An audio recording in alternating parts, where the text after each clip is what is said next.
महाराज जी, मेरी आयु 76 वर्ष है। अपने जीवन काल में मैंने परिवार में पूज्य दादी, पिता, माता, संबंधियों के अतिरिक्त हाल में ही अपनी पत्नी का देहावसान देखा। महाराज जी, ये सभी अक्सर मेरे सपने में आते हैं। कोई बात तो नहीं करते, पर मैं उन्हें कष्ट में हालत में देखता हूँ। महाराज जी, क्या ये मेरे द्वारा उनके प्रति किसी प्रतिकूल व्यवहार का परिणाम है, या सेवा भाव में कमी, नहीं, या मोह? ऐसा कुछ नहीं है। ये स्वप्न तीन प्रकार के होते हैं।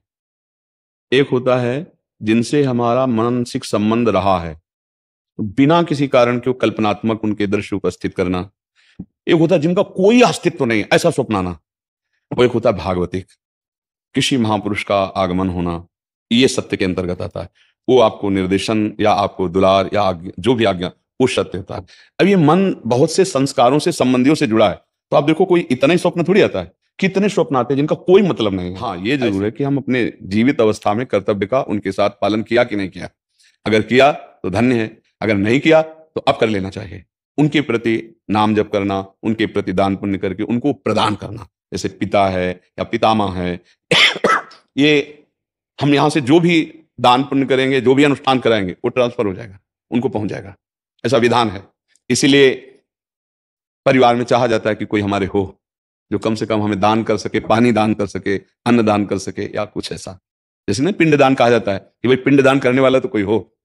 तो आप अपने पूर्वजों के लिए जो किए हैं वो आपको पता है, व्यवहार कैसा किया है। अभी जो आप किए हैं वो पता है। अगर करने की कोई आकांक्षा ऐसा लग रहा है कि हमारे पूर्वज विपत्ति या दुख में है क्या, तो उनके लिए कर देना। मंत्रों का जप करना या नाम का जप करके कीर्तन करा के उनको प्रदान कर देना। इससे उनका मंगल, जहां भी होंगे, जिस योनि में जहां भी, उनका उत्थान होने लगेगा, उनकी उन्नति होने लगेगी। ऐसा। और खास भगवान या भगवान के भक्तों के सिवा स्वप्न में जो कुछ सब मिथ्या ही होता है। जैसे आप स्वप्न में देखते हैं मैं ये कर रहा हूं, मैं ये कर रहा हूं, तो कुछ होता है क्या? कुछ नहीं होता। अब लोग उसी में फंसा देते कि स्वप्न का क्या मतलब हो सकता है। कुछ नहीं हो सकता, स्वप्न है। राजा जनक जी एक बार सैया में पड़े सोए और स्वप्न देखला कि हमारा सारा राज्य छिन गया और मैं एक भिखारी बन गया और बहुत भूख लगी है। अब मांगे तो थोड़े से चावल और दाल मिला, तो मटकी में, मिट्टी के पात्र में उन्होंने लकड़ी बीन करके खिचड़ी पकाई। अब वो पक्के तैयार होने वाली थी, दो सांड आए लड़ते हुए, ऐसे लड़े के पूरा बिखर गए। और भूख से व्याकुल, अरे ये क्या, ऐसे कि पूरा मेहनत किया हुआ सब भोजन, और आंख खुली तो महाराज जनक का सत्याग्रह। तो उनका ये सत्य कि वो सत्य, जो अभी जनक भूखा डोल रहा था, भीख मांगा और वो चावल दाल पका रहा था, वो जनक सत्य या ये सत्य? क्योंकि उस समय ये सत्य नहीं था, इस समय वो तो सत्य कौन है? अब उनके सभा में बड़े बड़े ज्ञानी महात्मा बैठते, तो आकर प्रश्न किया ये सत्य कि वो सत्य।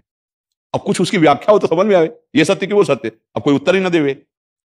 तो जब ये बात अष्टावक्र जी को पता चली तो सभा में नवीन अवस्था थी, सभा में आए और जनक जी से बात की। जनक जी ने पूछा कि ये सत्य कि वो सत्य? तो उन्होंने कहा ना ये सत्य ना वो सत्य। उमा कहूं मैं अनुभव अपना, सत हरि भजन जगत सब सपला। सपला तो सपला है ही, जागृत भी सपला है, सत्य है हरि नाम। तो आप ये समझ लीजिए, ज्यादा उस पर विचार मत कीजिए।